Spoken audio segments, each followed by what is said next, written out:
Foundation of Everything, Part 1 of 3, Getting the Most Out of Life. Why life doesn't work anymore. Western society promises some strange things. Find the right person and then your entire life will perfectly fall into place and you will be fulfilled and happy. Succeed in your career or other pursuits and then you will be fulfilled and happy. Buy your dream home, dream car, dream vacation, and dream life, and then you will be fulfilled and happy.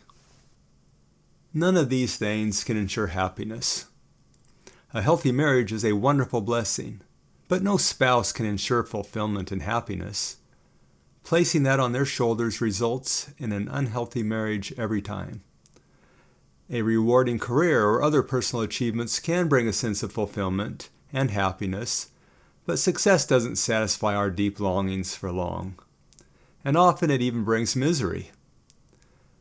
Having a nice home and car is a good thing, but endless studies have shown that once our basic needs are met, more wealth, more things, does nothing to improve our well-being. There is value in all these things. However, exaggerating their value and making any of these pursuits the very purpose of our lives is a mistake. Western society tells us other strange things too. One moment they tell us we don't need anyone, that we can do it all by ourselves, that we can determine our own reality.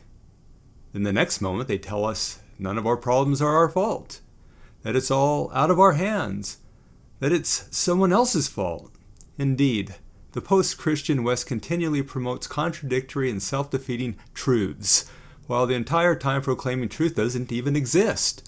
Modernism offers nothing but contradiction and confusion. We know that we need other people.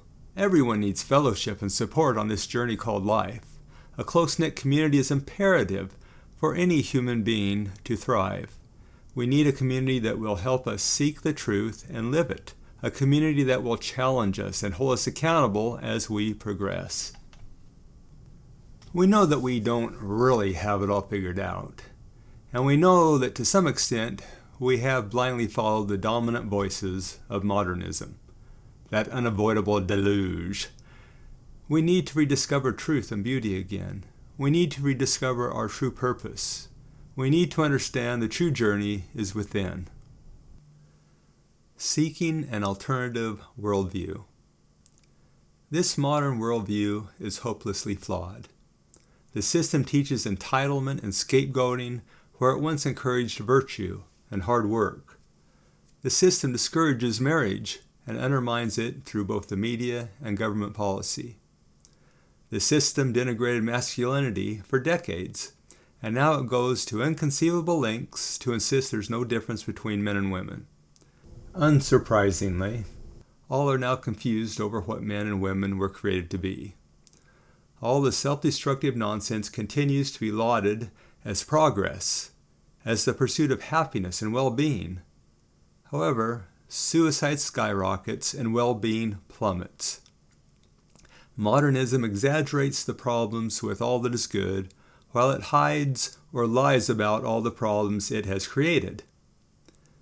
They deny God so that they may play at being gods, redefining human nature according to their own odd whims, and rewriting history in real time to support their self-destructive narrative. Many third world countries resist the influence of the West. They wisely prefer their ancient cultures over the lack of culture in the West.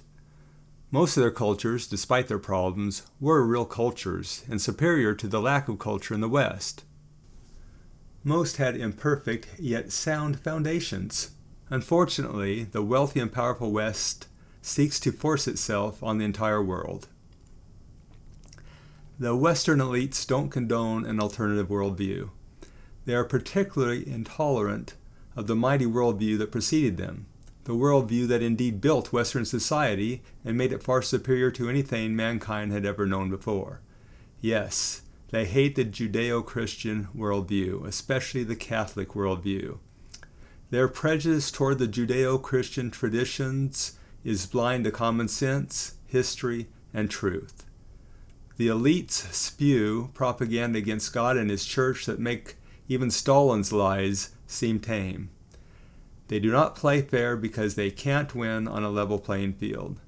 The elites tack with the backing of the government, education system, and the media. Often, the ill-informed believer cowers in shame.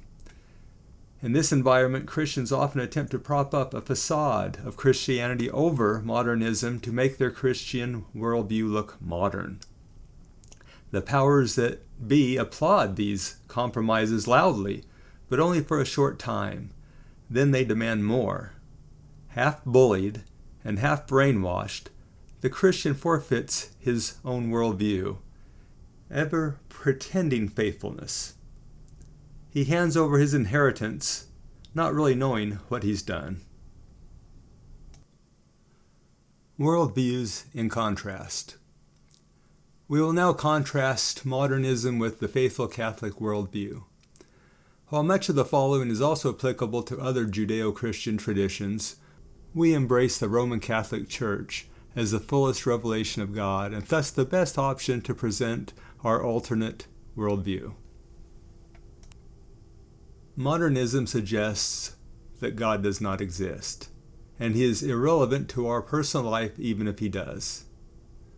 Catholicism proclaims that God exists, that He knows and loves us, and He wants us to know and love Him. Modernism suggests that there is no truth or purpose other than what we choose. Catholicism proclaims that absolute truth exists, that Jesus revealed this truth to us, and that the primary point and purpose of this truth is that we were created to know and love God above all else and others as ourselves. Modernism suggests the state will provide what we need, that we don't really need community or even family in any meaningful way. Catholicism proclaims that God provides what we need, that community and family are essential not only to being a human being, but to being raised and nurtured into a child of God. Modernism suggests we have license to do anything we want, no matter how self-destructive, no matter who it indirectly harms. Catholicism suggests true freedom is freedom from vice and addiction, freedom from sin and unhealthy attachments. We are free to do good, free to know and love God. Modernism suggests tolerance is the only grand narrative, that faith and value systems are by definition intolerance. Catholicism proclaims that God provides the grand narrative to make sense of everything. Central to this narrative is that our designer knows what's best for us. He and His ways are what's best for us. Modernism can offer no hope, only indulgence.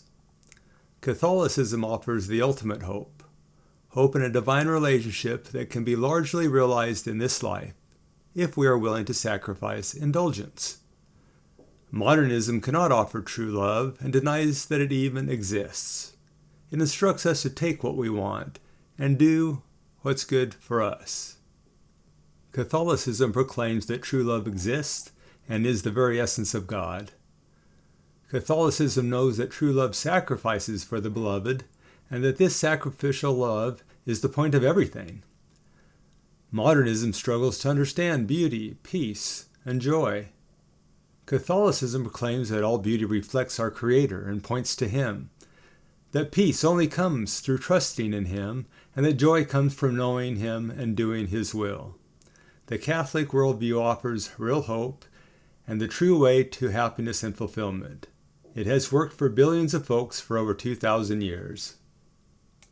Of course, being baptized Catholic and attending Sunday Mass doesn't mean you truly hold a Catholic worldview.